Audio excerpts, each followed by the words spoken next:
In front of me is HUAWEI Mate X6 and today I would like to show you how you can turn on and use one-handed mode. All you need to do is open settings and scroll to hit accessibility features. Then tap on one-handed mode and use the switcher to activate it. Then follow all of those instructions. If you are using triggers navigation, you need to slide your finger across the button of the screen.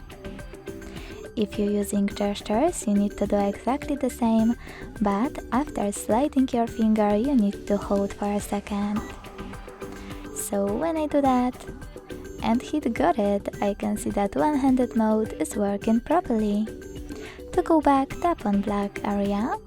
And to change place of your shrink screen, just swipe in an opposite direction.